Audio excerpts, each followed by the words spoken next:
हमारे देश में ऋषियों, मुनियों, संतों और वलियों का वास सदियों से रहा है और उन्हीं ऋषियों, मुनियों, संतों और वलियों की देन है कि हमारा देश आज पूरी दुनिया में अपना परचम लहरा रहा है। इन्हीं सब ऋषियों, मुनियों और वलियों के बीच में एक ऐसे महान संत ने जन्म लिया था जिन्हें दादू पंती के नाम से जानते हैं।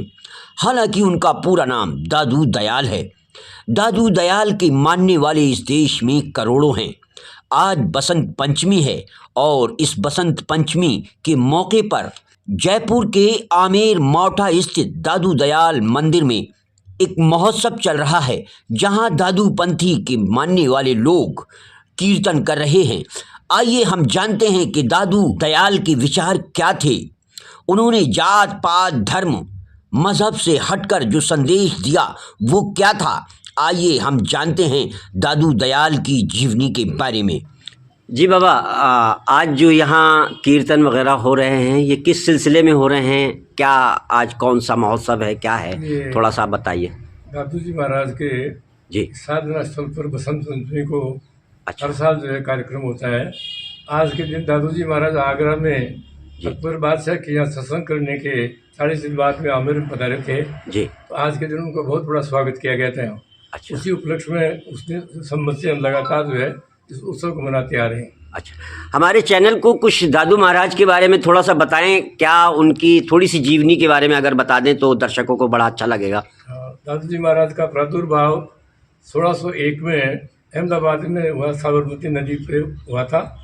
वहाँ लोधीराम जी नागर ब्राह्मण जो है उनके संतान नहीं थी, उनको प्राप्त हुए थे। उन्होंने ला करके उनका पालन पोषण किया था और 18 साल तक उन्होंने अपने यहाँ रखा। उनकी गतिविधियाँ बहुत ज़्यादा दान पुण्य दया भाव की थी। इधर उधर बहुत कुछ सामान लोगों को बांट देते थे। तो उन्होंने जो है फिर देखा कि तो साधु संत की प्रवृत्ति है।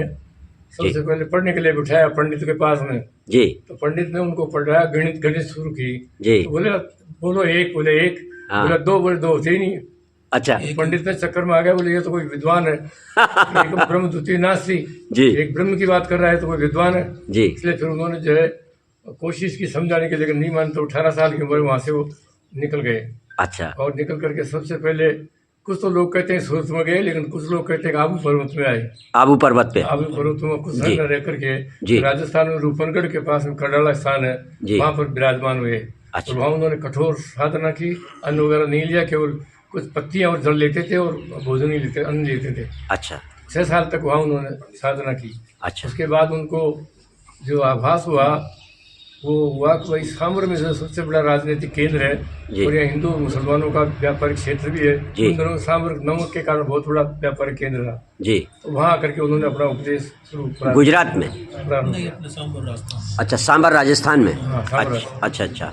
वहाँ से फिर करीब 12 साल वहाँ रहे जी। वहाँ से फिर आमेर में आ गए, 14 साल यहाँ रहे जी। इसके बाद में नरेना चले गए, 1.5 साल नरेना में रहे। 6 महीने इधर उधर भ्रमण करते रहे। अच्छा। ये उनका जीवन काल रहा। अच्छा। उनको जो उपदेश हुआ वो उनको करीब 8 साल की उम्र थी उनकी। अच्छा। तब कांकरिया तालाब अहमदाबाद में जो है भगवान ने उनको दर्शन किया था। अच्छा। दर्शन दे करके उन्होंने जो है 5, 7, 10 लड़के और भी थे, राम राम करवा रहे थे जी। तो वो जब भगवान बूढ़े रूप में दर्शन दिया तो सब भगे बच्चे। अच्छा। दादू जी महाराज रुके। हाँ। उन्होंने कहा बच्चा तू डरा नहीं क्या? बोला नहीं महाराज डरा नहीं। तो तुम्हारे पास में क्या है, सिक्का कोई है पैसा जी? तो तांबे का पैसा था महाराज के पास में जी। तो कैसे जाओ बाजार में जाकर जो भी चीज पहले मिल जाए वो ले आओ। अच्छा। जा गए तो पान की दुकान थी, पान ले आए।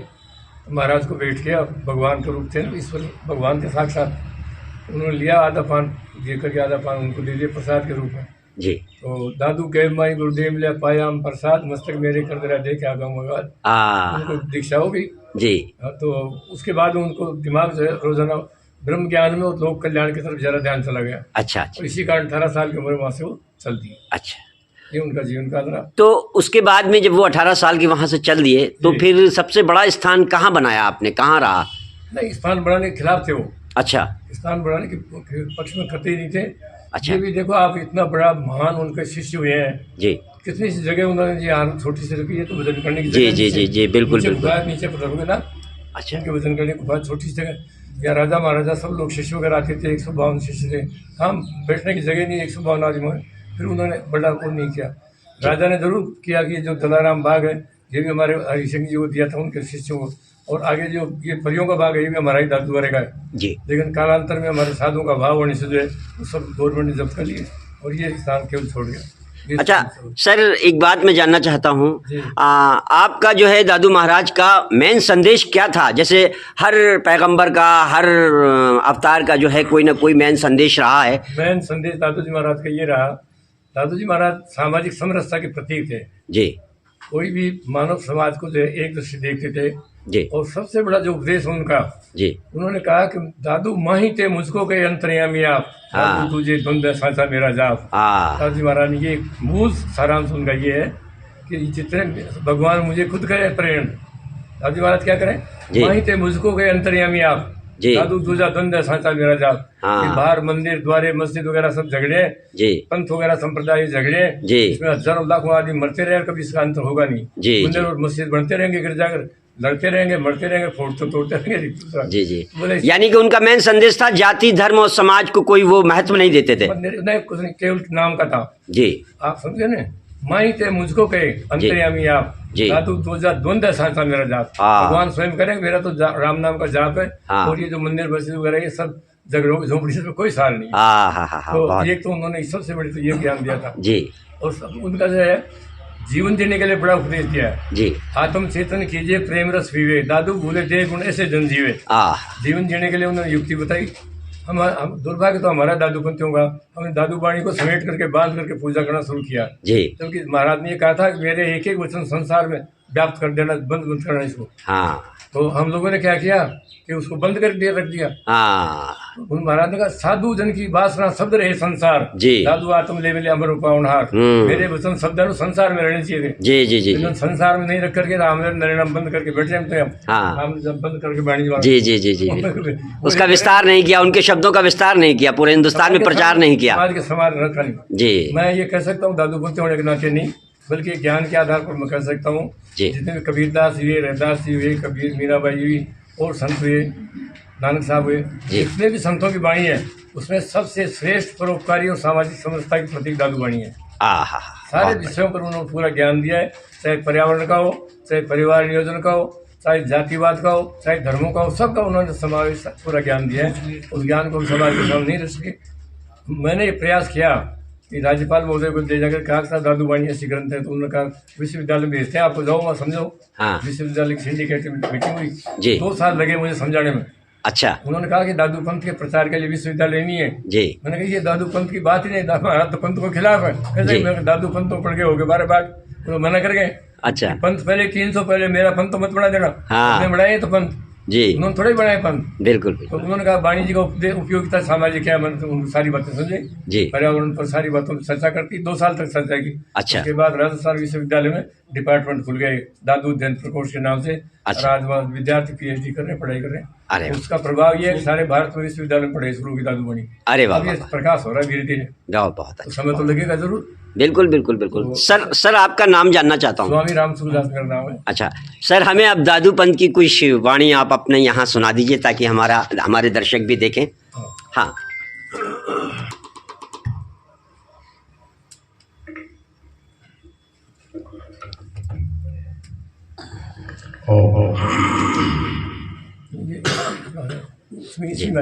हाँ हाँ, आप लगा लीजिए, चाहे रख दीजिए, चाहे।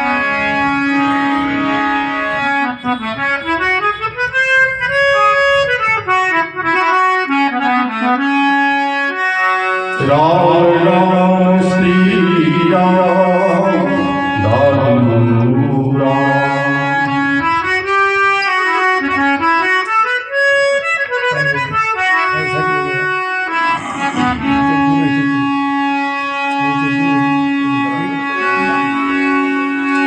सतगुरु मिले पाए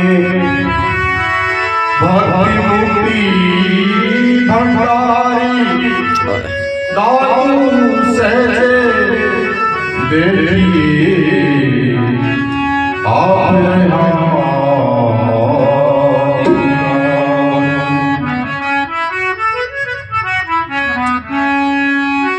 आत्म माही राम है तो पूजा तारी हूँ, सेवा बंदन आरती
Hare